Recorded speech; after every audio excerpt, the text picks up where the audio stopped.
how to add gift card on Airbnb. Hello guys, in this video I'm going to show you how you can add a gift card on Airbnb. So let's open up our Airbnb application.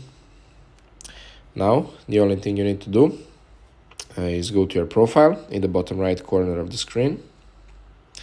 And now here under settings, go and click on payments and payouts. Here under traveling tab, click credits and coupons. And as you can see, there's a big black button that says add gift card. You just click that and provide your gift card information. Type in your PIN and just click this red or pink button that says redeem gift card. So it's really that simple.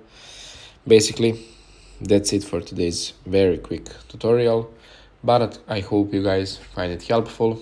And if you do, as always, make sure you like this video and subscribe to our channel. Bye bye.